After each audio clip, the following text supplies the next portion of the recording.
champion mentality. Reaching your ultimate dreams and goals.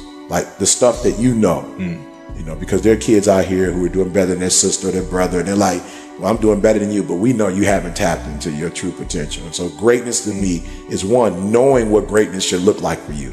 Having your own personal definition of greatness and getting up every single day and going after it. You can either live your dreams or live your fears. And I think the majority of people actually are not living their dreams, but are living their fears. So I want to ask you a question. What are your fears? What are you afraid of? What are you scared of? Because we all have fears, don't we? We all have something that's blocking us, that's holding us back. And as we begin to look at life, what we realize is that the reason that most people are not living out their true potential, are not doing all of the things that they would really like to do, is because of fear. Life is hard. It's always been hard from the beginning, and it will always be hard. It brings men more down. But life is hard, and that's the way it's always been. It's our lot. Now, if you don't want to accept that, that's up to you, okay? But it's our lot. It's our place. Life's hard. And sometimes we don't need men's mental awareness. Men's Mental Health Awareness Month, is that what they call it? We need Men's Grow a Set Month. We need Men Stop Whining Month. Now, I know things are hard for some of you. I know things are extremely difficult for some of you. Things have been hard for me around here. I don't get on here and post it. I'm not going to now. But we all go through it, and that's the reason I'm talking to you tonight. Sometimes you look at people on the screen and you think that's distant and they're separated and they're not going through what you're going through. Listen, man, we all go through it. We all go through it. I've had folks get on here and comment, Dwayne, you don't look good, man. You look tired. You look sad. You look this. You look that. Look, I go through life just like you do. Okay? I have battles just like you do. I stand between my family and the world just like you do. The only thing I could control is that I would get better. And the key point there was that it wasn't just working for work's sake, it was working with the intention to improve. And so you want to do repetitions because by doing things more times you get better at them, typically just by accident. But if you're deliberate about the point of doing this, when I started working at a gym, going from a white collar job, it wasn't because I wanted to become a trainer for the rest of my life. It was because I wanted to learn the skills. If you want to know what the best accelerator, the best pre-workout is for life, for your workouts, for everything, it's fear. Dude, no one has ever talked about this, but I'm going to share it with you now. Everyone is posting shit about, you should overcome fear. You shouldn't be afraid of fear. You should, fear is bad. I think fear is the healthiest thing there is right now, because if you didn't have fear, you wouldn't have motivation. If you fall down and drop the weight on the floor, who cares? Who cares? But if you make it, I care. I want that. I want you to fail, and I want you to get up and do it again. The same thing in life is the same thing here. If you can do this, you can do anything. Anything. Right now, you're 5% away. 5% away from being a champion. How do you channel the villain to unleash the hero? How do you use darkness to create greatness? I think one of the largest tenets of masculinity for the largest period of human time is ignoring how you feel and doing what you're supposed to do because you're supposed to do it. We feel things, but jobs must be done, whether we are happy or sad. And this is also disappearing from the world. Every time you watch or you consume a piece of content, you read a book, if you think, what behavior am I going to change as a result of this? If the answer is nothing, you wasted your time. One of the things that we know about life is that it is always changing. Sometimes you're up, sometimes you're down. Sometimes things go real well, and sometimes they don't. Sometimes you're happy, and sometimes you're sad. Now that's that thing called life. And when we begin to understand and know that, accepting that reality that we will never ever have things just on an even keel all the time, that you're gonna have some ups and you're gonna have some downs. But during those down moments, That's where the growth takes place. That's where the work is. See, anybody can feel good when they have their health, their bills are paid, they have happy relationships. Anybody can be positive then. Anybody can have a larger vision then. Anybody can have faith under those kinds of circumstances. See, but the real challenge of growth, mentally, emotionally, and spiritually, comes when you get knocked down. Every person who's listening to this right now has listened to 1,000 fucking podcasts, and they're in the exact same condition, and yet they have not changed their behavior, which means 1, they have not learned, and 2, they are dumb. When you start to build yourself up and start to have the one thing that we don't have is confidence. Yep. Real, authentic confidence from hard work. Everything else goes away. You no longer look to other people for your self-esteem. Validation. That's right. Yeah. You now know. I walk in a room now and I know the hours and years and decades I put into David Goggins. That's something, it's not on the wall. It's not a trophy on the wall. It's not a medal on your neck. It is actually a feeling in your heart. And people go, why don't you ever smile? I don't have to. To alleviate fear, you do not alleviate what causes fear. You help alleviate the reaction to what causes fear. Because I can't go out there and remove every single plastic bag on this planet. I can't remove every dog in the yard of the house that you're driving by. I can't go out there and tell the log trucks, everybody stop and park your trucks, because I'm riding horses today, okay? Your job is not to take away what causes fear. Your job is to take away the fear. There's a big difference. Successful people see opportunity in every failure. Normal people see failure in every opportunity. Both are right, only one gets rich. Those daily disciplines are going to give you the long-term strategic success. I want you to think about that every day. Long-term strategic success. That's how we think. We think long-term strategic success, and then we act tactically. What does that mean? We do the thing right now. We just do it. We're not thinking about it. We're just doing it. If you come in great, if you come in poorly, it does not matter. You have to do life. And if you're smart, you do life on your terms, and you don't let life make you do it on its terms. Congratulations. You achieved failure. Failure has been achieved, thank God. Now, the only place to go from failure is to win. You have to achieve failure. You have to take it that far. Nobody wants to go that far. It's too scary. But you know something? I got news for you. That's where winning is. It always has been. Nothing's changed since the 70s. Nothing. Except people train not as hard. It's not, I've never doubted such a strange thing. I mean, it's, there'll be times where you succeed and there are times that you fail. So wasting your time doubting whether you're going to be successful or not is pointless. So you need to kind of check your balance so that you don't get out of balance. So then if that thing that you have committed some resources to, if it doesn't work out the way you want, you're still okay. You don't get swept and get caught in a bad position. Make sure that you have a plan and do a risk assessment to make sure that if the commitment that you made doesn't work out, you don't fall and get crushed. And if you can do that, it'll make life easier.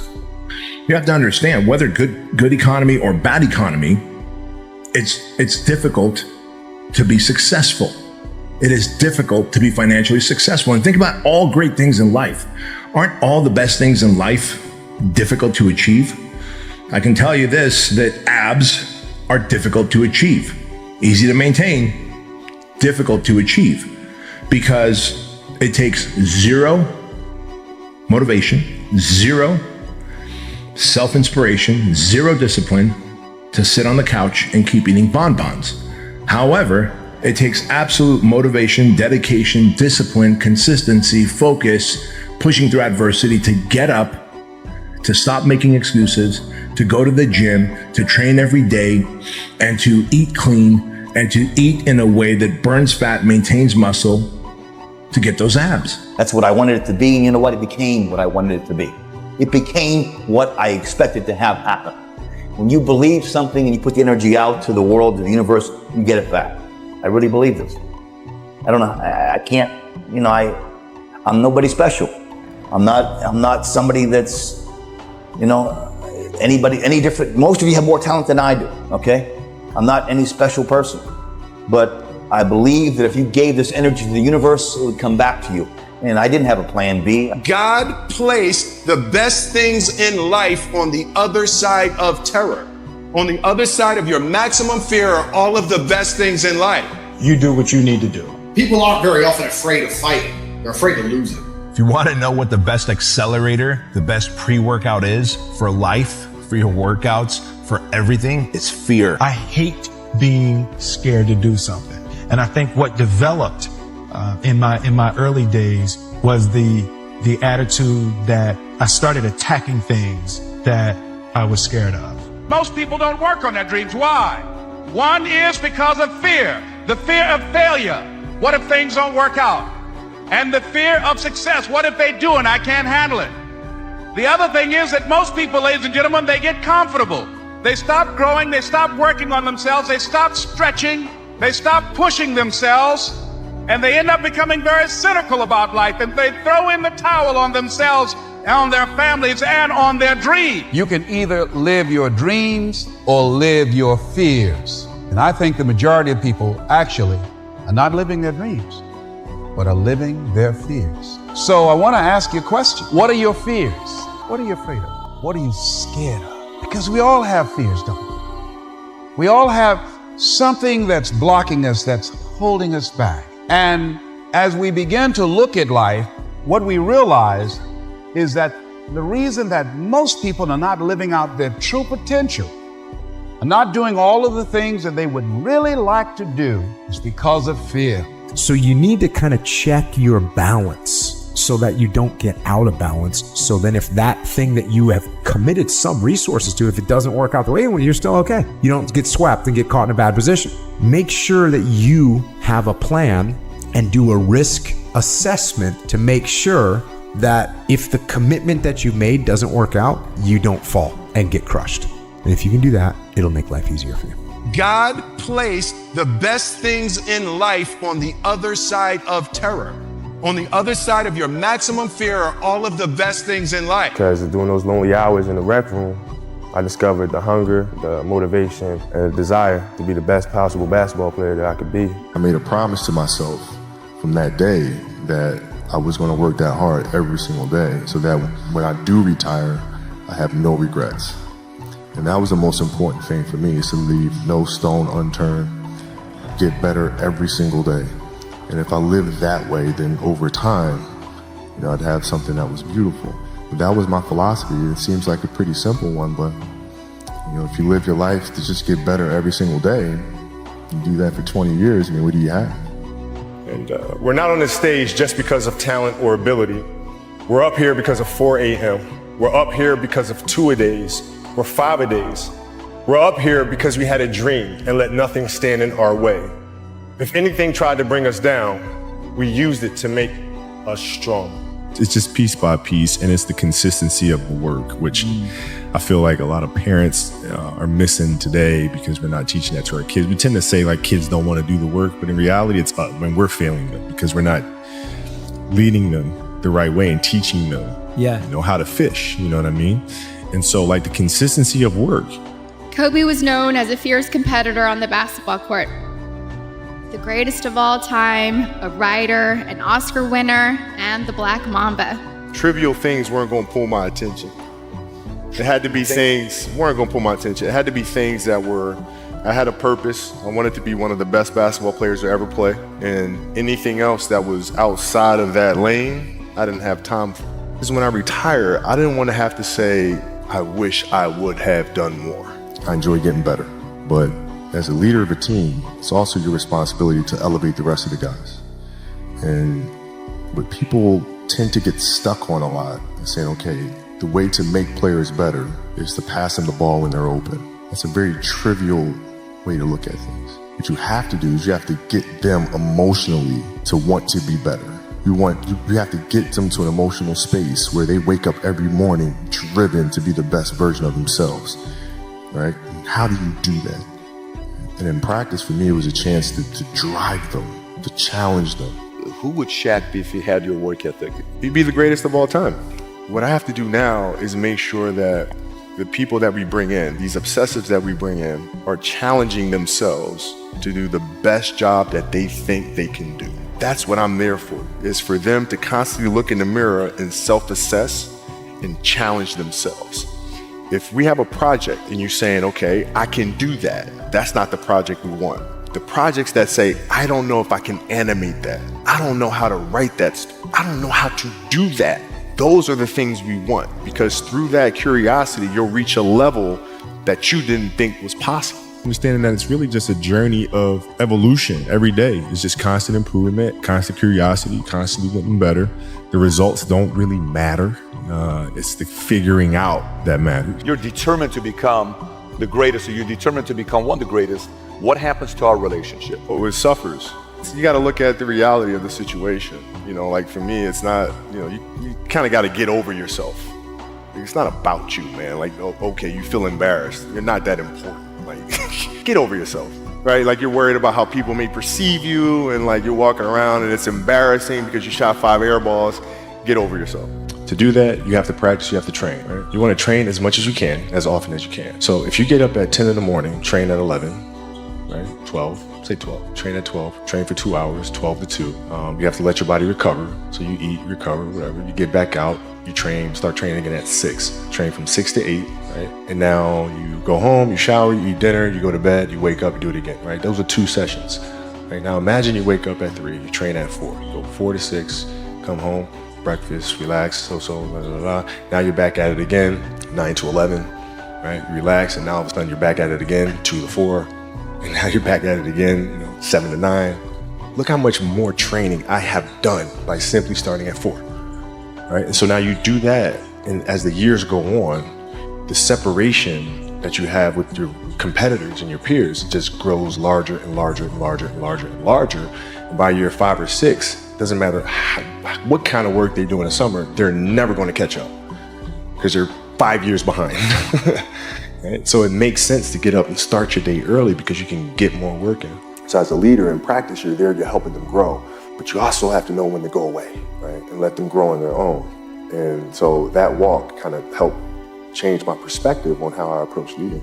My personality, if I'm going to do something, then I'm going to do it 100%. Confidence breeds success. Success breeds confidence. Confidence applied properly will supersede a genius. There's nothing in the world like confidence. Nothing. If you come in great, if you come in poorly, it does not matter. You have to do life, and if you're smart, you do life on your terms, and you don't let life make you do it on its terms. Like for me, these are great people who could blow up, like who could be successful, whatever they touch, but something happened that day. You know, you woke up, got into it with your spouse, or your kids called with something that was going on, or you were sick. Like, there are a group of people that feel like it's okay not to execute because I'm not feeling okay, because today is not a good day, because all the stars didn't line up. And at the end of the day, none of that matters. Like, to have a good day is great, but just because you have a good day, you still got to execute. And so I think for most people, they go wrong because they think it's a feeling when execution is a fact. I define learning by same condition, new behavior. And so when you go to a video game and you battle through the level and you battle the boss, if you keep doing the same thing to the boss and you keep losing, then you have not learned because you have the same condition and the same behavior. And so I often say that, like, for anyone who's listening to this podcast, if the goal is to get better and you're like, man, I really want to learn something from this podcast. If you listen to this podcast and then you're in the same exact conditions as you were before, and then you do not change your behavior, you learned nothing. Your job, you owe it to yourself, just to stay with your book, which I love. You owe it to yourself to get so good that people can't stop you. And I love it. Why would I pass the ball to you when you haven't even trained properly? I used to always wonder, like, why is my man hogging the ball? He's like, yo, why would I have confidence in somebody who's getting to the gym late, who's leaving early, we losing, doesn't seem to care that we losing? Why would I give the ball to you? And I'm like, yo, genius. Winning equally has no finish line. It's about the responsibility to ourselves to take control of what little things you can in this world, regardless of circumstance. To train your mind to switch your perspective and focus on being the absolute best you can be in the areas you do have control over. A reminder that the life that I'm living today is a result of the work that I did 6 and 12 months ago. And so if you were to look at my calendar 6 and 12 months ago, then you might extrapolate out to what I'm doing today. But just like people want the immediate reward, they also see their current condition as a result of the behavior they're doing today. The thing is with me is I don't give up. I don't give a I don't give a shit what anybody says or what anybody thinks. I have this mindset. I know exactly who the I am. I have my circle of people that I hang around with who know me and know what I'm about and whatever. And anybody else who doesn't like it or doesn't want it, it's bad. I mean, I'd like to believe I'm not, but I've just never seen any proof. So I just don't debate it anymore. You know, it's like I could spend my whole life debating it over and over again, weighing the pros and cons, and in the end, I still wouldn't have any proof. So I just don't debate it anymore. It's absurd. It is if everyone dies alone. I don't want to be alone. Obsession's gonna be talent every time.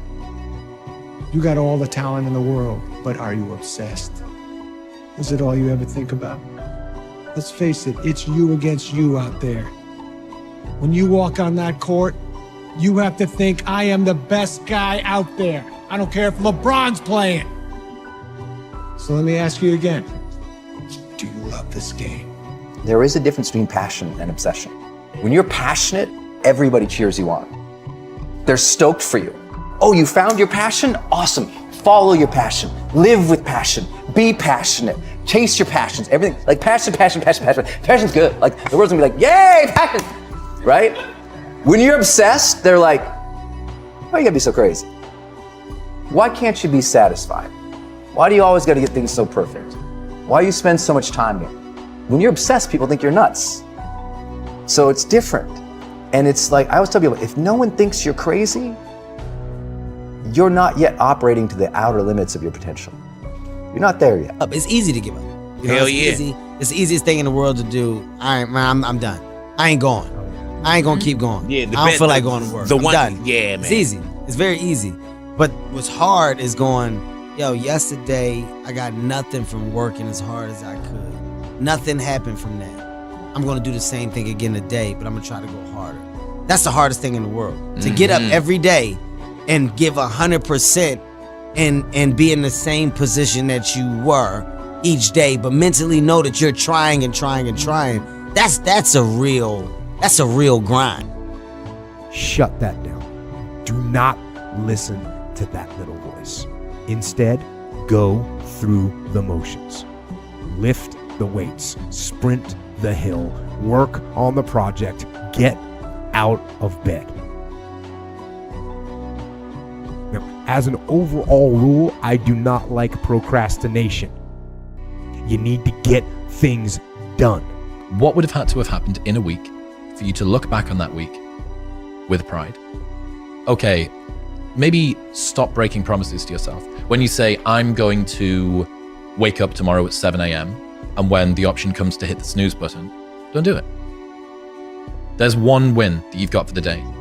That's action. The path of the exceptional person is one of an exception, which means that you are not with other people. And rather than fighting that or bemoaning it, see it as an indicator that you're on the right path. Because if everyone else were cheering you on, then it means you're not in the right place, because it means you're just like everyone else, and that's not where you want to be. When you were born, you are a phenomenon. You are unique. Your DNA has never occurred in the history of the universe, going back billions of years. It will never occur in the future. Your life experiences with your parents and everything that you experience in your early years going on up is unique. It's yours. You're one of a kind, right? So that is your source of power. To waste that is just the worst thing you can do in your life. And what the power is finding that uniqueness. What makes you you, and how you can mine that, and how you can go deep into it and use that to create a career path. So just go and do it, try, learn from it. You'll fail at some things. That's a learning experience that you need so that you can take that on to the next experience. And don't let people who you may respect and who you believe know what they're talking about, don't let them tell you it can't be done.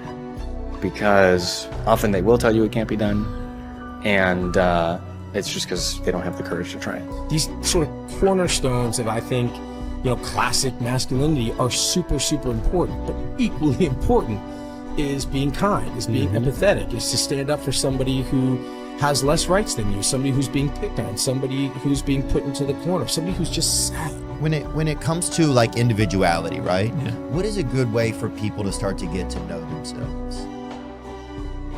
Does it make sense to you what I'm asking? Yeah, it does. Well, I keep coming back to something that I tell a lot of people I think is very important, is the desire to know yourself. If you cannot obtain from the world that which you really desire, you must teach yourself not to want it. If you cannot get what you want, you must teach yourself to want what you can get. So people are very good at faking it. And you could be out there listening and go, yeah, I kind of want to know myself better. Okay, let me get online and get, they just forget about it because the other forces are stronger than them. You have to have a level, that if you're in recovery, a level of disgust. You have to hit bottom. Yeah. You have to go, I don't want to be like this anymore. I want to find out who I am. I want to touch that core of individuality that I know is still within me, that soul that I believe is still there. This is like confession and atonement. It's the proper way to think about it, is you can think about what it is that you did wrong or insufficiently that led to the collapse of your plan. Right, so that's the first investigation, right? And I'm not trying to be flippant about this, because sometimes people's dreams are quite realistic and they still fail catastrophically. It can be brutal. Maybe you did make a lot of good decisions and you suddenly got ill, or someone in your family did, and everything went to hell on you. It doesn't have to be because you've done something cardinally foolish that you fail. It's built into the structure of the world. But it doesn't matter. You can also retreat into yourself and you can say something like, all right, I need to retool my conception of strategy, but also potentially my conception of goal. Maybe I'm looking in the wrong place. Maybe I have to look somewhere else. You go back into your childhood and you go, what was it that made me so different, that was so weird about me? What was it that I was attracted to? As you go through that process, things will start coming up. It's like you're digging, you're excavating, like you're an archaeologist into your own past. Yeah, it's like using a brush and brushing off. You see a little bit of bone, and then you're like, what other questions can I ask around here that might help me remove a little more dirt? Yeah, and memories will come up, like your memory when you're 2 years old and your brother popping up his head. Things will start coming back to you, and you'll start connecting to who you were when you were young, and you're connecting to who you were as an adolescent. What did I do that wasn't as good as it could have been, and where did I fail to look so that the probability of my failure was higher? Now, to ask that question, you have to want the answer. That's what it means to knock or to ask or to seek. This is no joke. It's like you have to want to know. And it's a very painful thing to do, because especially if you had given it your all to the degree you were able, and you have reason to be bitter, you're going to be searching for the errors that you still made. And discovering your own errors is always extremely painful, right? You have to have the desire. If there's no desire there, if you're just mimicking, if you're just saying it just for the sake of it because it sounds good, I can't help you. But if it's still there, you want to start by, there are many paths you can take. A very good path is to take a journal and start journaling. Right? And writing down your thoughts and writing down your dreams. And when I say that, I say, don't do it on a computer. I know a lot of young people don't know how to handwrite anymore, but pick up a pen. I still handwrite a lot of things. Pick up a pen and a journal and write it down. And so you have to be willing to strip yourself down. That's what humility means fundamentally. And then, but the advantage is, this is why it's so useful to listen to people. You might find out where you're stupid, and then you can stop being stupid. And so one of the reasons you confess your sins, let's say, is because you want to discover where you're insufficient. Now, it's painful. It's painful to encounter an impediment in the form of someone else's opinion that might show you where you're blind and ignorant, or willfully blind even. But the advantage to that is you can rectify the error, and then as you move forward, you're stronger. So there's a gospel statement that's very relevant to this. So Christ tells his followers that if they knock, the door will open. If they ask, they'll receive. And if they seek, they'll find. Let's stop this thing. No, I gotta prove it. Prove what? I'm not a mistake. It's pushing the water, and there's a jogger, actually. Look at this. Wow. It's a Florida man right there for you, Blake, jogging in the hurricane.